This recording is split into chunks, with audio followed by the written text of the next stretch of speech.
안녕하세요, 역사 돋보기입니다. 우리 한국사를 보다 보면 연산군만큼 독특한 왕이 또 없는데 대체 연산군이 뭘 했길래 우리는 그를 폭군이라 하며 연산군은 왜 그런 미친 왕이 되었을까요? 또 우리가 잘 모르는 연산군의 의외의 면모는 없을까요? 그리고 무소불위 칼부림만 해대는 이 미친 왕이었는데 어떻게 신하들에게 추방되었던 걸까요? 연산군의 집중탐구 들어가겠습니다.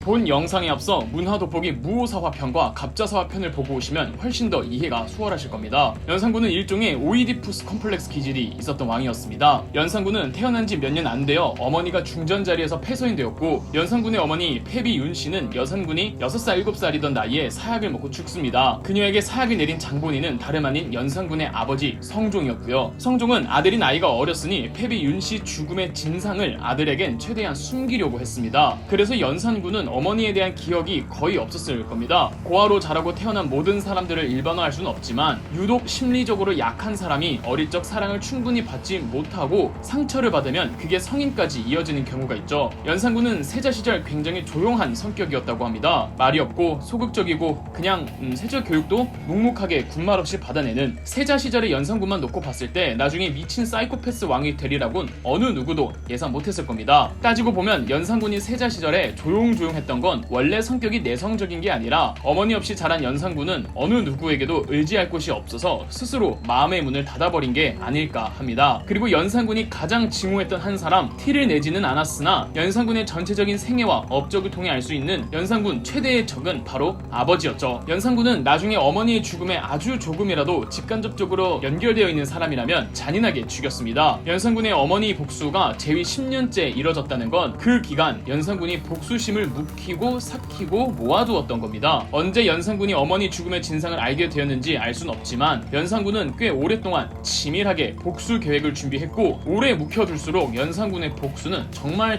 잔인했답니다. 이러할진데 어머니 패비 윤씨에게 직접 사약을 주고 누구보다 앞서서 패비 윤씨를 죽이자고 하고 패비 윤씨만 나오면 경기를 일으키며 일말의 자비도 베풀지 않았던 자기 아버지 성종에게는 연산군은 어떤 심정이었을지 추론하기 어렵지 않죠. 그러나 이미 죽은 자기 아빠를, 그것도 선대왕을 어떻게 할 순 없고 다만 연산군은 아버지의 정책을 전부 뒤집어 버립니다. 성종이 추구했던 왕권과 신권의 조화, 신하들 간의 균형 잡힌 세력구도, 유교적 도박 정치에 입각한 살인파들의 활약 전부 연산군이 뒤집어 버립니다. 연산군은 태종 이방원과 세조를 롤 모델로 삼을 만큼 왕권 강화를 추구했던 사람으로 물론 그냥 연산군 개인의 정치 이념이 그랬을 수도 있지만 아버지에 대한 증오심이 아버지 정책에 대한 반향으로 비춰졌다고 보는 사람들도 많습니다. 이토록 연산군은 아버지를 싫어하는 사람에 다 크고 나서도 어머니의 사랑을 끊임없이 갈구했는데요. 그런 사적인 연산군의 심리까지 우리가 쉽게 추론해볼 수 있는 건 바로 장녹수가 입증을 해주죠. 장녹수는 가난한 집안에서 태어나 여러 차례 혼인을 하다가 창기가 되었는데 어떤 경위인지는 모르겠으나 연산군의 눈에 들어 연산군의 후궁이 되었습니다. 창기가 뭔지는 아시죠? 연산군이 장녹수에게 빠졌던 이유가 연산군은 장녹수에게 어머니의 사랑을 요구했고 장녹수는 그런 연산군의 성적 취향을 제대로 만족시켜 주었습니다. 장녹수는 연산군에게 야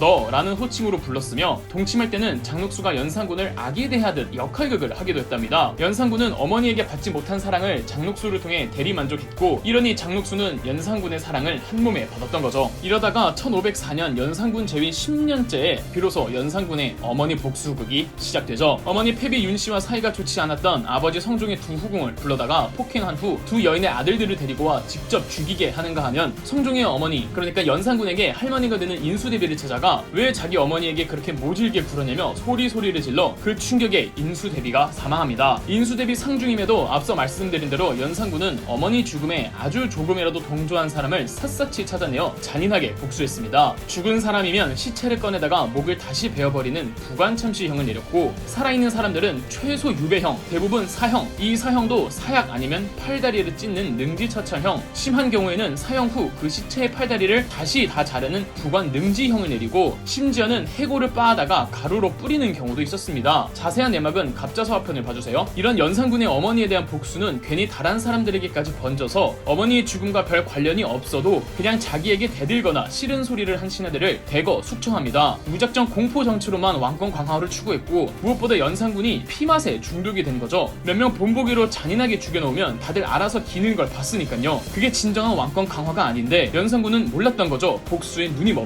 이 핏빛 복수국을 기점으로 연산군이 우리가 아는 폭군이 됩니다. 이전에는 독특한 행동을 안 한 것은 아니나 신하들 의견에 귀를 기울여줬던 모습이 많았고 외교 문제에 있어서도 신중하고 세심하게 대응했으며 구휼미를 베푼다거나 탐관오리 사찰 등 민생 문제도 관심을 많이 보였습니다. 공자왈 맹자왈 신하들과 공부하는 거 싫다고 경연을 폐지해버렸던 세조에 비하면야 연산군은 경연에도 참석을 잘했습니다. 하지만 갑자사화라는 한국 역사상 보기 힘들 정도의 잔인한 숙청 후 연산군이 미치기 시작합니다.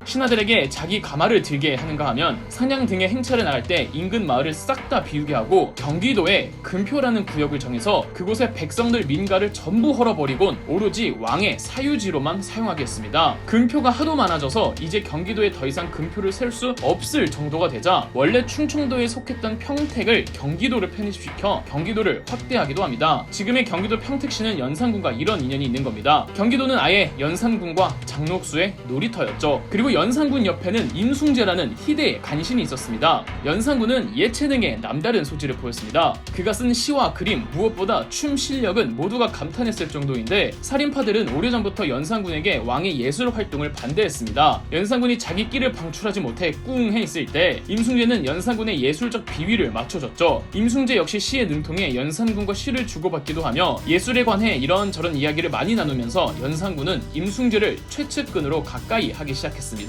영화 간신의 배경이죠. 이제 더 이상 대신들이 연산군의 예술 활동에 대해서도 아무런 제동이나 반대를 하지 못하자 연산군의 예술성은 잘못된 길로 확대되어 버려 연산군의 사생활은 각종 변태짓과 사치스러운 생활들이 난무하기 시작했습니다. 궁궐 내 기녀, 내관, 궁인, 심지어 관노비들까지 복장 점검을 수시로 해서 복장이 불량하거나 꾸미지 않으면 처벌을 했습니다. 연산군의 사치백도 나날이 심해지고 궁궐에서 너무 많은 연회들이 열렸습니다. 궁궐의 행사나 연회를 기획하고 담당하는 관할을 장학원이라고 합니다. 연산군은 장학원 내 악사들의 수를 몇 배 이상 늘렸으며 장학원에 소속되어 있는 무희와 기생수도 늘렸습니다. 연산군은 장학원 내 악사들을 광희라고 명명했고 기생들은 흥청과 운평으로 명명했습니다. 연산군의 흥청 및 운평에 대한 선발 기준은 대단히 까다로워서 음악적 재능은 물론 미모를 굉장히 중요시 여겼습니다. 이렇게 연산군이 늘린 흥청과 운평의 수가 무려 1000명이었습니다. 전국을 돌며 흥청과 운평을 선반하는 관리를 채용사라 했는데 이 대표적인 채용사가 연산군의 절친 임숭재였죠. 연산군은 흥청과 운평들과 놀기 위해 경복궁에 경회루를 설치했으며 심지어 개인 동물원까지 설치했습니다. 연산군은 사람들이 보는 앞에서도 서스럼 없이 흥청들과 관계를 맺었으며 마음에 드는 여성을 보면 장록수가 직접 흥청으로 선발했다고 합니다. 심지어 그 여성이 유부녀여도 말입니다. 이때 자기 부인을 뺏긴 사대부들이 굉장히 많았다고 합니다. 심지어 좌의정의 부인까지 건드렸다는군요. 여기서 유래된 말이 흥청망청입니다. 1504년 12월 연산군은 홍문관을 폐지하고 1505년 2월에는 경연을 폐지했습니다. 연산군의 전횡에 지방 도처에서 연산군을 비방하는 글들이 언문, 즉 한글로 쓰여져 나돌았습니다. 연산군은 한글 금지령을 내렸고 한글로 기록된 사서들이 소실되었죠. 연산군에게 충정을 다해 충언을 하는 사람이 있었는데 바로 연산군의 내관 김처선이었습니다. 김처선은 3명의 국왕을 모신 내관 중 최선임 내관으로 연산군의 비행을 비판하다가 연산군은 김처선의 팔다리를 전부 찢어버렸습니다. 팔다리가 전부 찢긴 상태에서도 김처선은 연산군을 꾸짖었고 연산군은 김처선을 죽였죠. 1506년은 연산군의 치세의 마지막 해였습니다. 점점 심해진 연산군의 사이코 기질은 정점을 찍게 되는데 어전회의, 즉 왕과 대신들이 같이 회의를 하는 공간에서 대신들은 무조건 왕 앞에서 무릎을 꿇고 회의에 참여하게 했으며 사관원을 혁파시켰습니다. 사관원은 감찰기관이었습니다. 흔히 3사라고 불리는 사헌부, 사관원, 홍문관 중에서 사헌부만 남겨놓았으며 사헌부의 권한도 대폭 축소시켜 감히 왕에게 반대하는 일은 금지시키고 신하들 감찰하는 기능만 살려놨죠. 했죠. 연산군이 폐위되기 2개월 전엔 궁녀 1,000명을 거느리고 길가에서 변태성 놀이를 하는가 하면 폐위되기 한 달 전에는 어머니 기일에 더러운 파티를 하기도 했답니다. 여기 박원종이란 군인 출신 신하가 있습니다. 박원종은 워낙 무예도 뛰어나고 주변으로부터 신망도 높았으며 일처리도 일사천리라서 성종과 연산군의 총애를 받았습니다. 박원종은 아마 연산군을 비판한 사람 중에 유일하게 살아남은 사람일 겁니다. 그런데 연산군의 횡포가 점점 심해지자 박원종은 결심을 내립니다.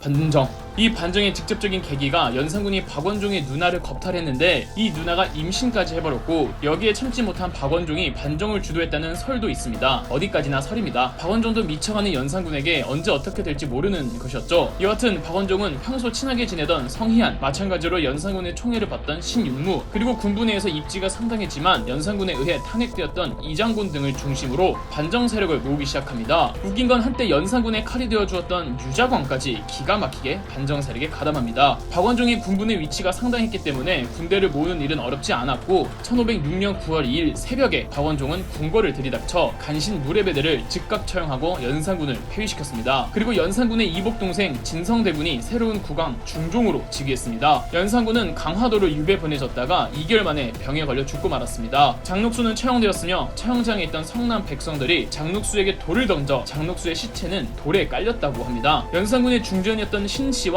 세자 및 다른 왕자들은 유배를 갔다가 이내 사약을 받고 사사되었습니다. 진짜 쓰레기 중에 쓰레기였던 임숭재는 반정 1년 전 전학기의 미인을 더 바치지 못해 안타깝다 라는 희대의 망언을 남기고 병에 걸려 죽어 반정의 화를 피할 수는 있었습니다. 반정 딱 일주일 전 연산군은 여느 때와 다름없는 연회 자리에서 느닷없이 눈물을 흘리며 왕비와 후궁들에게 만남이 있으면 헤어짐이 있다 이런 말을 했답니다. 장록수와 중전 신씨는 다른 후궁들과 같이 눈물을 흘렸으며 연산군은 만약 자기에게 무슨 일이 생기면 두 사람도 무사하지 못할 거라며 미안하다고 통곡했다고 합니다. 반정 당일에도 연산군은 도망가지 않고 순순히 붙잡혔으며 이런 말을 했다죠. 이렇게 될 줄 알았다. 좋을 대로 해라. 연산군은 정말이지 연구 대상인 것 같습니다. 그럼 역사 돋보기였습니다.